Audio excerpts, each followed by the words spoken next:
जय हिंद दोस्तों, हमारी एक सीरीज चल रही है जिसमें हम विश्व के जो प्रमुख ऑर्गेनाइजेशन है उन्हें कवर कर रहे हैं।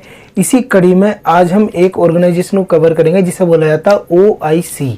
ये OIC क्या है? दरअसल OIC सबसे ज़्यादा दोगला ऑर्गेनाइजेशन है। हालांकि ये विश्व का दूसरा सबसे बड़ा ऑर्गेनाइजेशन है, लेकिन सबसे ज़्यादा दोगला भी यही है। दोगला शब्द थोड़ा अजीब है, इसे पचा लियो। दोगला क्यों है, वीडियो के बीच में तुम्हें पता चल जाएगा क्यों बोल रहा हूँ मैं इसे दोगला। तो इस OIC की स्थापना क्यों करी गई थी, कब करी गई थी, कितने सदस्य, इसका हेडक्वार्टर कहाँ है, इन सब चीज़ों को आज हम एक एक करके डिटेल से जानेंगे। आई होप जितना एंजॉय मैं इस लेक्चर को रिकॉर्ड करने में ले रहा हूँ उससे ज़्यादा एंजॉय तुम इसे सुनने में लोगे। तो आइए आज का लेक्चर शुरू करते हैं। दोस्तों OIC क्या है? Organisation of Islamic cooperation organisation of Islamic cooperation, इसे हिंदी में बोला जाता है इस्लामिक सहयोग संगठन। क्या बोलते हैं? इस्लामिक सहयोग संगठन। इसकी जो स्थापना करी गई थी वो करी गई थी 1969 में। कब? 1969 में। टोटल इसमें जो सदस्य हैं वो है कितने? 57। इसे वर्ल्ड का सेकेंड लार्जेस्ट ऑर्गेनाइजेशन बोला जाता। सबसे बड़ा कौन सा है? UNO। उसके बाद कौन आता? OIC। क्यों? टोटल इसमें 57 देश हैं और इन 57 में से 56 ऐसे हैं जो UNO के मेंबर हैं। कितने? 56। दूसरा, ये कितने? 4 महाद्वीपों में फैला हुआ। जो इसके सदस्य देश है वे 4 महाद्वीपों से निकल कर आते, तो इसलिए इसे ये माना जाता है कि विश्व का दूसरा सबसे बड़ा ऑर्गेनाइजेशन है ना। और देखो इसका जो हेडक्वार्टर है, हेडक्वार्टर कहाँ है इसका? जेद्दा, सऊदी अरब में एक जगह है जेद्दा, वहां पे इसका हेडक्वार्टर है, सऊदी अरब। दूसरा, इनके द्वारा जो अपना चार्टर अपनाया गया था, चार्टर क्या होता? 1972 में इनके द्वारा अपना चार्टर अपनाया गया। चार्टर क्या होता है ये जान लो। अभी जैसा अभी कुछ नियम कायदे हैं, तुम किसी क्लास में पढ़ रहे हो या किसी स्कूल में पढ़ रहे हो तो उसके कुछ नियम कायदे होते हैं। अगर वो नियम कायदे किसी पेपर पर लिख दो तो वो क्या बन जाता है? चार्टर बन जाता है ना। जैसे कोई देश है उसके नियम कायदे अगर किसी पेपर पर लिख दे तो वो क्या होता है? संविधान होता है। उस संविधान को क्या बोलते हैं? उस देश का चार्टर बोलते हैं। तो इसी तरीके से OIC से रिलेटेड जो भी नियम कायदे थे कब अपनाए गए थे? 1972 में। 1972 से इनका चार्टर बनकर तैयार हुआ या लागू हुआ, ये बोल सकते हो तुम। तो टोटल इसमें कितने हो गए? 57 देश हो गए। ये भी याद रखना, एग्जाम में डायरेक्ट क्वेश्चन पूछ लिया जाता। हेडक्वार्टर सऊदी अरब में है। 1969 में स्थापना हुई थी। और देखो इस संगठन के अंदर, OIC के अंदर जितने भी देश हैं उसमें टोटल 1.9 बिलियन जनसंख्या निवास करती है। यानी कि ये बोलता है कि मैं 1.9 बिलियन जो जनसंख्या है उसे रिप्रेजेंट करता। रिप्रेजेंट क्यों करता है मैं बताऊंगा उसके बारे में भी। इसकी जो स्थापना हुई थी उसे जान लो। 1969 में मोरक्को की राजधानी है क्या? रब्बात बोलते हैं। वहां पे ये OIC के सदस्य इकट्ठे हुए। इनके द्वारा बोला गया कि हम यार एक ऐसा संगठन बनाएंगे जो क्या करे? इस्लामिक, यानी कि इस्लाम को मानने वाले देश हैं उन्हें क्या करे? रिप्रेजेंट करे। तो ये किसके द्वारा बोला गया? ऑर्गेनाइजेशन OIC के जो सदस्य थे उनके द्वारा बोला गया। यानी कि जितने भी विश्व में मुसलमान हैं उन्हें रिप्रेजेंट करे एक ऐसा ऑर्गेनाइजेशन हम बनाएंगे। या ये बोलोगे एक ऐसा ऑर्गेनाइजेशन बनाएंगे जो जितने भी इस्लामिक देश हैं उन्हें रिप्रेजेंट करे। तो ये कहाँ पे बोली गई थी? रब्बात, मोरक्को की राजधानी रब्बात में बैठकर इनके द्वारा ये बात बोली गई थी 1969 में। तभी इनके द्वारा ये OIC की स्थापना कर दी गई थी। तो देखो अब इसका विजन क्या, मैंने तुम बताया ना, चार्टर तो बनकर तैयार हो गया 1972 में। तुम्हें कुछ इसके नाम से ही पता चल गया होगा। इस्लामिक, यानी कि इस्लामिक जो देश है उन्हें रिप्रेजेंट करता है। उनका क्या है? कोऑपरेशन है, संगठन है एक तरीके का, सहयोग संगठन है एक तरीके का। लेकिन दोस्तों ये बोलता, देखो इसका जो चार्टर ना उसे अगर तुम ध्यान से पढ़ोगे उसमें लिखा हुआ है कि हम पूरी दुनिया के जितने भी मुस्लिम हैं उन्हें रिप्रेजेंट करते हैं, या जितने भी मुस्लिम देश है उसे रिप्रेजेंट करते हैं, पहली चीज। दूसरा क्या है?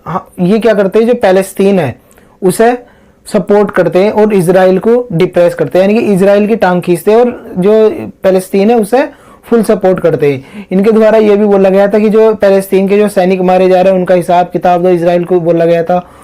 तुम्हें पता 1979 में 1979 में इनका एक सदस्य देश था मिस्र।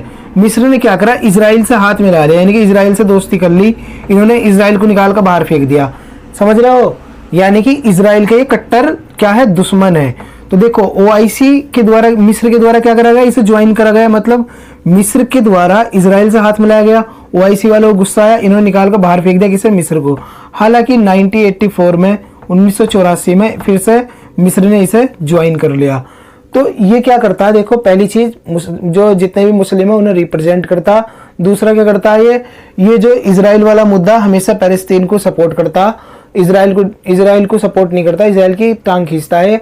दूसरा ये बोलते हैं कि हम क्या करेंगे, जितने भी दुनिया भर में मुस्लिम देश हैं, जहां जहां पर भी मुस्लिम जनसंख्या निवास करती, हम उनके साथ मिलकर काम करेंगे, उन्हें सपोर्ट करेंगे, उन्हें बढ़ावा देने का काम करेंगे और वगैरह वगैरह इनके द्वारा बोला जाता है ना। तो अभी मैंने तुम्हें शुरू में वर्ड बोला था कि ये क्या है, दोगले हैं एक नंबर के।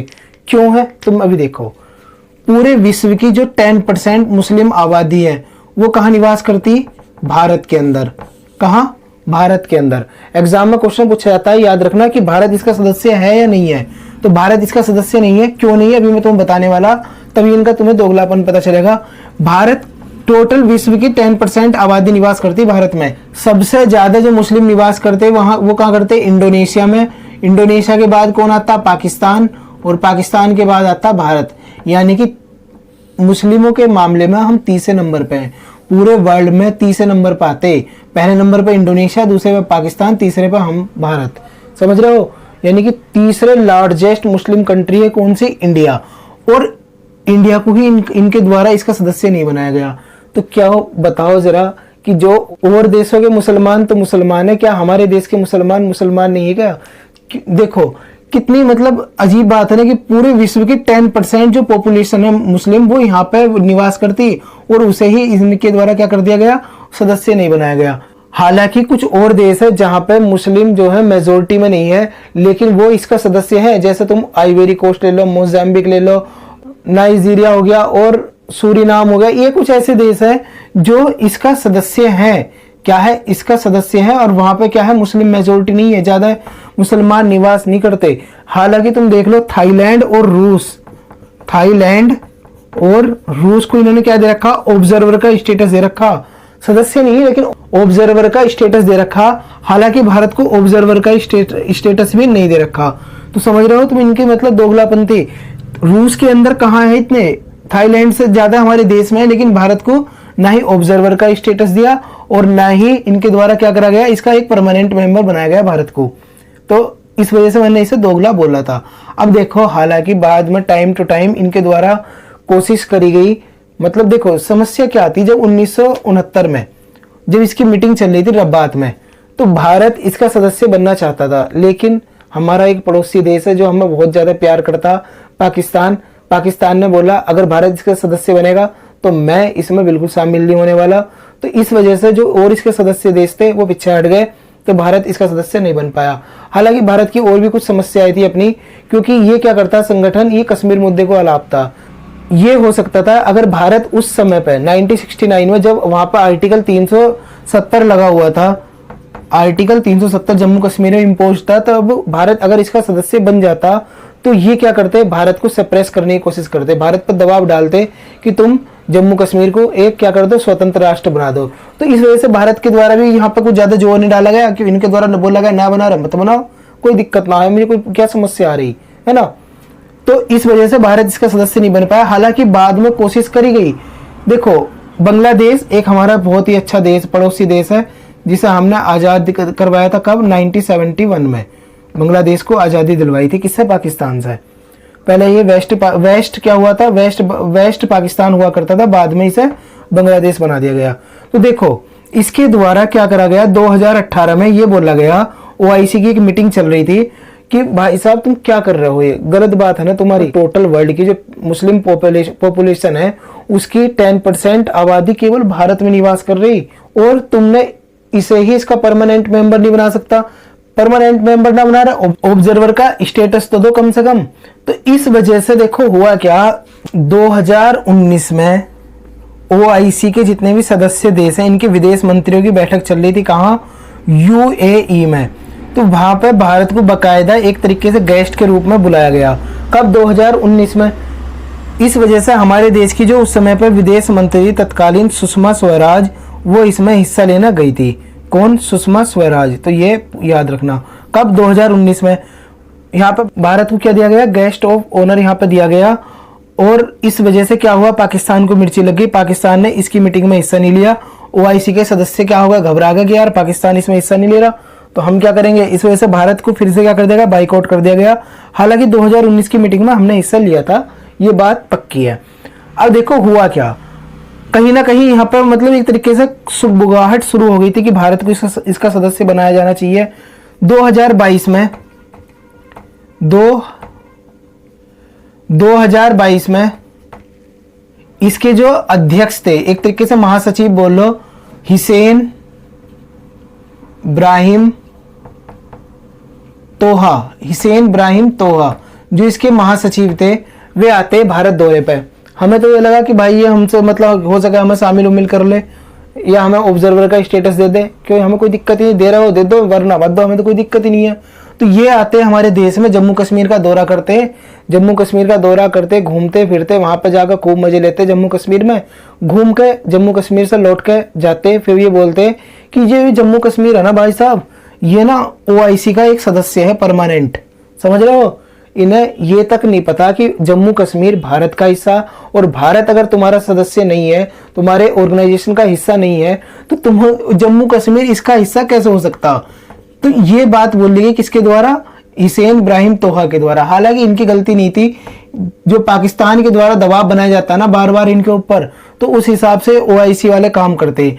तो अगर देखो कोई ऑर्गेनाइजेशन है, कोई संगठन है, अगर उस पर किसी एक सदस्य की चल रही, तो समझ लो कि संगठन ही किस काम करेगा। तो इस वजह से मैंने इसे दोगलापन बोला था इसमें कि ये दोगला है ना। इनके द्वारा जो हमने जम्मू कश्मीर से आर्टिकल 370 हटा दिया था, उसका भी विरोध करा गया था ओआईसी के द्वारा। तो देखो ये कुछ भी बोलते रहे, हमें कुछ फर्क नहीं पड़ने वाला, क्योंकि तुम तो जो बोलते हो वो करते ही नहीं हो।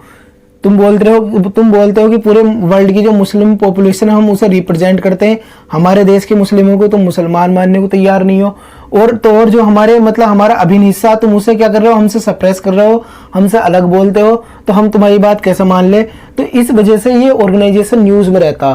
तो एग्जाम में देखो क्वेश्चन क्या पूछा जाता, ओआईसी की स्थापना कब हुई थी? 1969 में। इसमें सदस्य देश कितने? टोटल 57।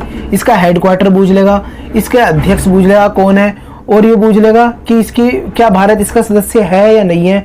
तो ये इस तरीके के क्वेश्चन एग्जाम में पूछे जाते हैं। अगर इनसे रिलेटेड तुम्हारे मन में कुछ भी डाउट हो तो कमेंट बॉक्स ओपन है, कमेंट करके मालूम कर सकते हो। दोस्तों मिलते हैं फिर नेक्स्ट लेक्चर में, तब तक के लिए थैंक्स अ लॉट। जय हिंद।